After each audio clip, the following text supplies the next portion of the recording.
Welcome. We are delighted to present to you a set of conversations with the pollsters who give lots of insights into what the Europeans of the different generations, different segments of the societies think about politics, what drives them to lending their support in the elections, what politics should all be about in the future.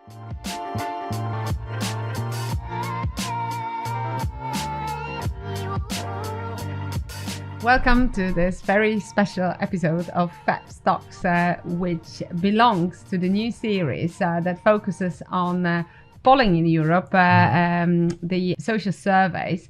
And we're trying to discover a little bit what the trends are, what people think, how people feel, and what it means for the progressivism. My name is Ania Skrzypek. I'm Director for Research and Training. And today, your and my guest is Cunningham, who is lecturer in politics at TU Dublin and founder of Ireland Thinks, as well as the member of the Next Left Progressive Pollsters network. Thank you so much for being with us today. Thank you. Delighted to be here, yeah. Let's start from something, very complicated, but perhaps home ground. Recent elections in Ireland. I think we've debated that a little bit, that there's a lot of lessons to be learned from those elections that on one side can point to the particular aspects of the Irish partisan system. On the other hand, are also seeing some common trends for the other European countries. Yeah, I think the really interesting thing and the reason why it's slightly unique was how the incumbent government did relatively quite well in a year in which incumbent governments did very, very poorly right throughout Europe and obviously in the United States. And this came at a time where the cost of living was also a major, major issue in many, many countries. And I think one of the lessons of this particular election was how a government that spent an enormous amount of money in successive budgets were able to minimize that as an issue. And with the minimization of that issue, they clearly benefited quite considerably. And there's a number of different data points to highlight this. You've got people who emphasize the importance of the economy in terms of their choice. We're falling in behind these two parties. You've got that decline, that very sharp decline of the cost of living as an issue, which corresponded, I think quite interestingly, with when the government actually spent the money rather than when they communicated that they would do. So obviously they announced a budget and then subsequent to that, a couple of months later, they actually spend all that money on the voters.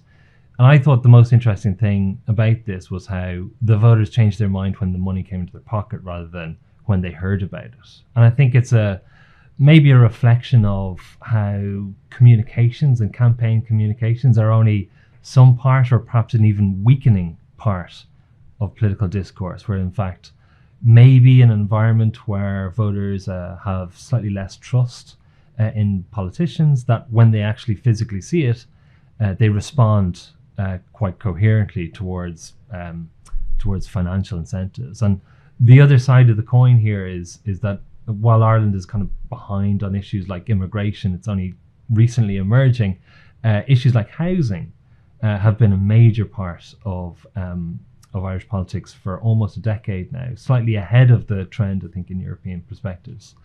And there's one subset of the electorate, the renters, the younger voters, who are increasingly disaffected with the government itself. And I think that's quite an interesting story because it shows how, I think over time, as an issue like housing emerges, it becomes very difficult for governments to actually respond to that issue without upsetting other parts of its coalition. I think the government in Ireland, Fianna Fáil and Fine Gael, who would be EPP and ALDE members, or Renew Europe members, they wouldn't necessarily see those younger voters and renters necessarily as part of their electoral coalition. They're generally fighting between each other amongst that kind of older voter. And I think as a result, it kind of shows that, a government can actually do very well without actually winning these younger voters, which is a bit of a risk, I think, for democratic accountability and everything else. Indeed so. But before we talk about young people, I want to really get clarity on that, because what you're saying is pretty unusual for everywhere else. I mean, we've been seeing the elections where indeed you pointed to yourself, incumbent government had been struggling, especially last year, if not also earlier. And the policies you are discussing are the type of policies that when you start implementing them is one point, but before you see the lasting effects, it's a very long time. And you say it's the policies and not the communication that have been key to the success. So is the delivery criteria understood in terms of political delivery criteria differently in Ireland? I don't think so. I don't think that the voters in Ireland are any more skeptical of their political class. In fact, I think they're probably slightly more trusting of politicians comparatively. And I think that's probably just a legacy of it hasn't got to that stage of that cynicism in relation to the radical right emerging as a major feature. But I do think that it is very much about this. If you looked at government approval rating in that most recent election compared to the previous one, it was a majority of people said the government had done a good or very good job. And then the previous election, I think it was only 35 or 36% said that. So there's this big shift in people saying that they did very well and all this sort of stuff. And it is so closely linked to these economic outcomes. And you could also argue coming into, the election itself happened after the US presidential election.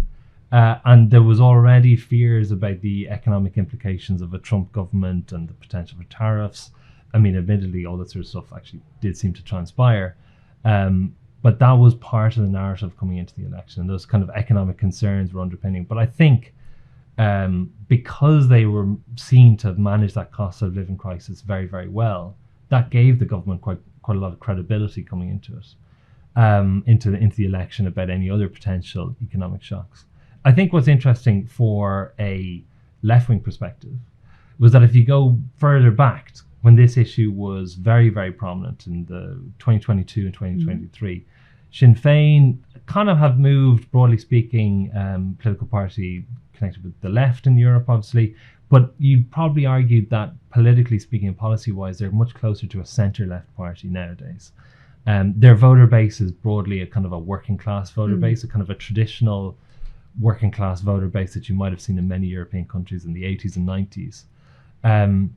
And their support went from around 39% in the polls in 2022 right down to 20%. And in the election itself, even lower again. And I think what's interesting about that is the fact that you could see these Sinn Féin voters were very, very keen on this cost of living issue. They seem to own that issue. But obviously it seems that an issue like the cost of living, it can be owned by one party 1 month, and then if the other party is more effective on it, it can just swing right across. And I think we've seen some of that in some of the other research that we saw today as well, how different parties in different countries can own the issue of cost of living, and it can vary quite considerably. In some cases, nobody owns it. I think Gaza was pointing out how in Italy, no party seemed to own the issue, and then I think in Sweden, some parties did and some parties didn't. I think it's clearly an issue that's just not universally owned by the left, although clearly at some point, at least in Ireland, it was owned. The other thing obviously that happened was that while the cost of living declined, immigration rose as an issue. And this is, it's the last country, if not, I'm not sure how many other countries don't have a significant radical right, but obviously Ireland's relatively unique in terms of the absence of the radical right. And what seemed to happen there was a lot of voters went from Sinn Féin to independents. And I think historically speaking, that's that kind of the relative support levels for independent candidates in individual constituencies is much, much larger in Ireland than it is in other countries. And I think it's minimised the potential rise of a radical right in Ireland. I think that's the reason why they aren't necessarily there in Ireland. I think that's another interesting story in the election. And potentially you could kind of see how in some elections and some jurisdictions, if they had the same electoral system, you might not necessarily have this same influence of the radical right if there was an electoral system that allowed this independent localized voting, where people are essentially voting for their local candidate because they've kind of given up on national politics. But I would suggest that there is a great pluralism among those independent, that it's on one side following the trend that you've mentioned, it doesn't give a lot of oxygen for the radical right to raise, because also of the particular circumstances of the election and partisan system.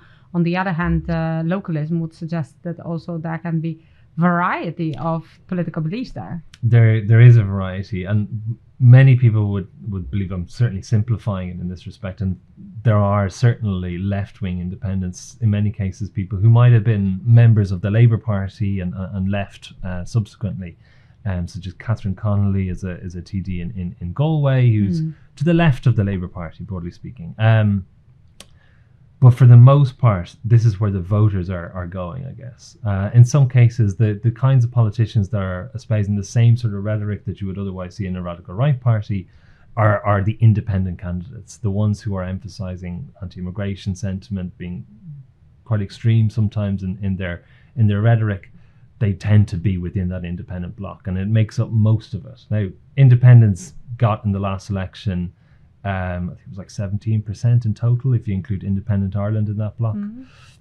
And, you know, compare it, like maybe, I don't know, about 4 or 5% of that might be left wing, but of the ones that are not left wing, they are all quite significantly to the right, or at least to the right of the existing larger parties, Fine Gael and Fianna Fáil. So for me, at least, they take up that space. They were very popular as well in 2002 and 2005 in that period, and that was the other time in which this was a much more significant issue in Irish politics, although it never bubbled up to like any significant political party again either. What about the left? Because you've hinted a couple of times to the Labour Party. What's their situation now? You have two parties on the left right now. Yeah, that's very true, yeah. So you have the Labour Party and you have the Social Democrats. Social Democrats emerged out of the Labour Party. A number of TDs who were part of that government in 2016 and left subsequently and established this party. Social Democrats are very different, I would say, organisationally and in terms of their appeal. Social Democrats have a very strong appeal amongst young people, particularly young women. Their leader is a younger woman, and they are polling very strongly. They have a very strong national brand, I would say. The Labour Party, by contrast, and this is a slightly unique thing about Irish politics, is that partly people vote for candidates and partly they vote for parties. The Labour Party has a stronger legacy, I would say, of very strong candidates, and they've, on the basis of those very strong candidates they still have a relatively strong party. So in some cases, one might be slightly stronger organisationally, I would say, perhaps the Labour Party, whereas the Social Democrats definitely have a stronger brand coming forward. And over time, one would expect the Social Democrats to continue to develop as they get stronger and stronger candidates. And they've got, you know, a lot of people elected last time, and you know that's invariably going to rise even further. I mean, collectively, if you put those two parties together, they're only at a figure which is similar to what the Labour Party would have been at, you know, in the 90s or 80s. Ireland is very unusual in that the total support for centre-left and left-wing parties has been very, very low historically. But that has been changing in a trend completely different to other European countries, where the centre-left and left have been generally in decline, coming down to around 30% or so combined. In Ireland, they were at around 10%, and over the last couple of decades have been rising up to that same European average. So if you incorporate Sinn Féin, Social Democrats, Labour, and other small left-wing parties, they're kind of at a level which is quite similar to the European countries. So Ireland's kind of going a completely different direction for the last while to other European countries in terms of like an emergence of the left. And arguably, this is partly the result of, you know, this kind of combination of a decline in religiosity in particular. So working class areas, people would have historically voted for Fianna Fáil, a kind of centre-right party, but very connected to the state and the establishment and the Catholic Church. And now almost all those voters are kind of have over time shifted back towards parties like Sinn Féin or the Labour Party in 2016. And that kind of emergence of the left in Ireland has been quite a feature. So, like, you know, there aren't many people who would identify as being on the right. You would either identify as being on the left and support one of those left-wing parties, or in the centre and vote for Fianna Fáil and Fine Gael. So there isn't really a massive right, I think, in Ireland, which is kind of, again, unusual. But in some cases, there are lessons for broad European discourse. I think this independent thing is quite interesting because we've always tried to wonder, how do you tackle the radical right and what is it about it? And I think it gives a further insight into the type of voter and how other things can appeal to them. And then, as I said, the housing and cost of living issues, which are kind of interesting how they've developed there as opposed to maybe in other countries. Well, it's a fascinating sort of mirroring of the situation, like the different trends, really, when you see Ireland versus many different countries in Europe. Same was the question of the European election. Last European election, actually, we are back at having the S&D representative from Ireland, while by many countries have sort of seen the representation decline. But you've mentioned a lot young people, and I haven't forgotten at all. It happened about 10 minutes ago, but I promised we would come back to this strategic point, because in many different countries we hear that on one side it's very difficult to connect with young people. They are extremely volatile as a segment of the electorate, as also that there is a huge split gender-wise between young men and young women. So I'm wondering, is Ireland an exception on that one as well somehow? I would say, but I mean, broadly, they are. A lot of young people do have very different views to older people in Ireland. I would say, in terms of gender split, let's take it in the first case, there is a difference between younger men and younger women. When people are asked about their top issues, both would say housing. So broadly speaking, you could probably say on average most of them are left wing and all this sort of stuff. But younger men, the issue of immigration is much more prominent. It's perhaps as prominent amongst younger men than it is amongst other age groups, right? Whereas for younger women, it's not an issue at all. In fact, the issue of Israel and Gaza is a major issue. It's the second most important issue for younger women. So you have this very distinctive difference. And I think that difference in terms of issues really just highlights how, knowing that issue prevalence is somewhat determined by media consumption habits, it reflects how the media consumption habits of younger men and younger women are actually quite different. In other age groups, I think there isn't as much of a distinction. We can see that in some of the data, how people are consuming very different media amongst younger men and younger women, whereas in the older age groups, there isn't as much of a difference. So there isn't this kind of natural divergence. I would say one of the differences about Ireland, and one of the reasons why it's slightly more left-leaning, I would say, on a whole range of issues, not least when you look at the attitudinal questions on immigration, is partly because its older population is different. So its older population is significantly more progressive, I would say, in terms of its values than in other comparative European countries. Now, while they would vote for Fianna Fáil and Fine Gael, it kind of anchors those two parties a little bit more towards that centre ground than it would otherwise in, let's say, for example, in the UK, where there's a very big difference between the older generation amongst Irish people and the older generation in the UK, where I think the Irish older generation will be significantly more left-leaning. So, for example, when you're looking at the marches on Israel and Gaza and that sort of stuff, a lot of people, you would have a very strong younger female cohort. The next group, which would be very strong, would be older women and older men at these rallies. So that's why in Ireland, you do have this very dominant, on that particular issue, that older generation are very pro Palestine, I'd say, if that's the way to describe that particular issue or simplify it. Well, probably for the sake of the conversation, just to get the nuance. Yes, indeed. But let me ask you also, because that already hooks into the global issues. We've spoken about the why the government has been so successful in convincing people that it's doing its job, which effectively feels, especially on the national, local level. We've spoken about the local choices when it comes to independence. Now you've tapped into the global issues, but what about the European Union? It has been missing so far in your story. And as far as anybody studying the European politics, we know that we ask the Irish citizens to vote pretty much on any big change in the referendum. So not always successfully right away, but it seems to be still a part of the public debate. So I'm wondering, with all the questions about how the European Union is performing these days, how does it how are those sentiments today? So there was a poll which asked people about their attitudes towards the European Union. There's one conducted by Red Sea for the European Movement on an annual basis, and they did report the lowest level of support for the European Union that they had in many years.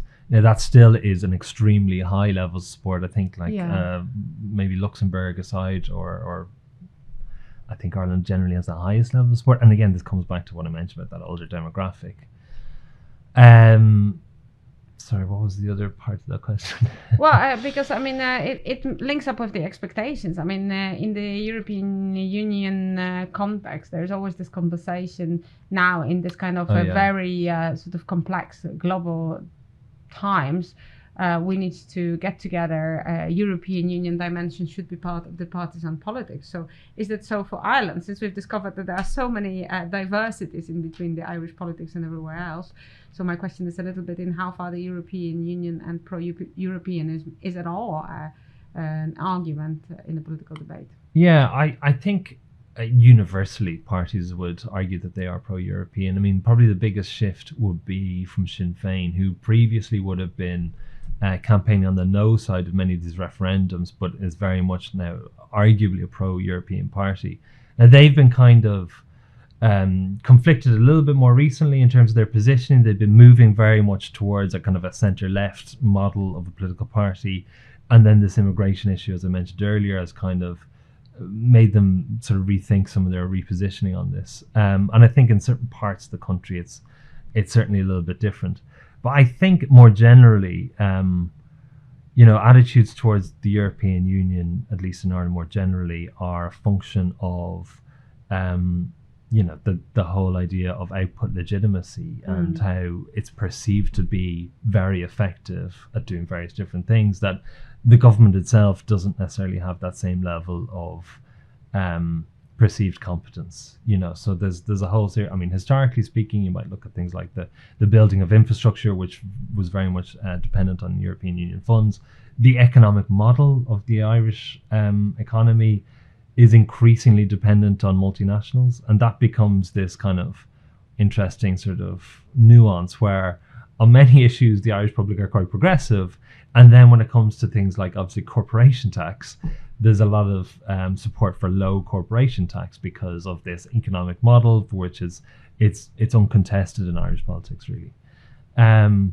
But then in other issues and other areas, I mean, you saw throughout COVID, that boosted support for the European project because it was perceived to be very effective in terms of the rollout of vaccines, which were, very widely supported in an Irish context. It wasn't the same sort of debate that you would have had, let's say, in the UK, which is the one that I can always kind of compare it against over a whole variety of different issues, I guess. But yeah. Well, in that context, I mean, just to perhaps end the conversation with an outlook, because we've discussed the lessons from the elections and we've discussed what the current opinion polls are telling us. And also you have brilliantly explained some of the nuances of why the Irish politics sometimes echoes the trends, but more than that is exceptional and unique in itself. So my question would be about looking into the future. You've mentioned cost of living crisis is an issue. The Middle East war and conflicts is a huge issue, a polarizing one.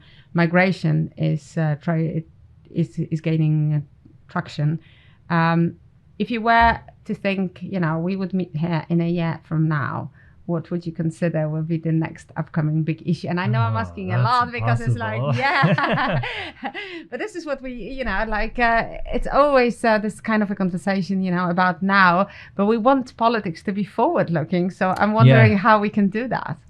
I mean, the biggest upshot for me I do a lot of work in other European countries, and for me the biggest distinction that I learned from this was, as I mentioned, this thing where clearly delivery matters quite a lot more than I might have anticipated. Clearly it has a massive impact on voting behaviour, and if I'm going to project forward and maybe from a European context, see what's happened maybe in Ireland and try to project forward in other European contexts, I can see the housing issue continuing to get bigger and bigger right across Europe.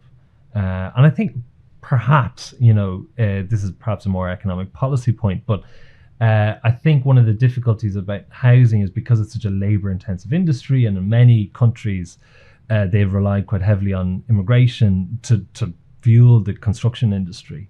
In the absence of that kind of type of immigration, now, I'm not saying that this is an economic policy I'd put forward, but it seems that housing itself is going to continue to get much more expensive.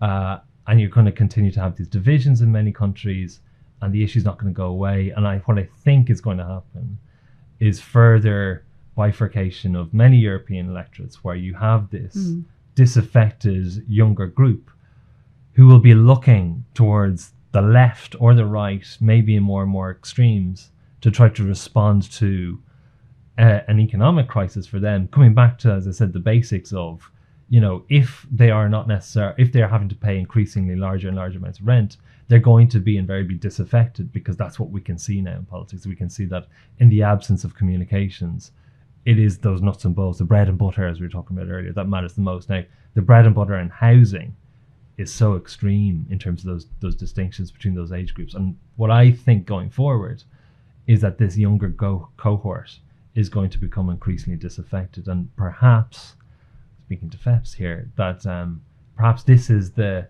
cohort that needs to be resolved. And perhaps housing, which is still an issue owned by the left, is the issue that it might need to, win on.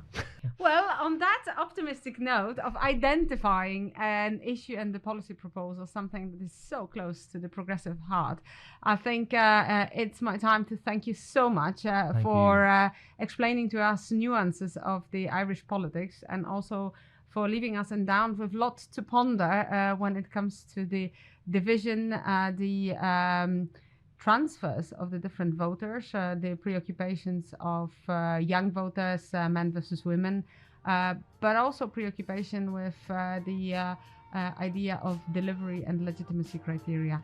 Kevin Cunningham was yours and my guest. Thank you very much for listening. Thank you. Thanks very much. This series of podcasts is only part of the series of the FEPS Talks. You can find many of them pertaining democracy, socioeconomic dimension, digital, climate, foreign policy, gender equality, and many, many others via our YouTube channel. We wholeheartedly recommend all of them to your attention. We would be incredibly, incredibly grateful if you felt like intervening and leaving your comments behind. Thanks so much, and I do hope to see you online and hear soon from you in the future.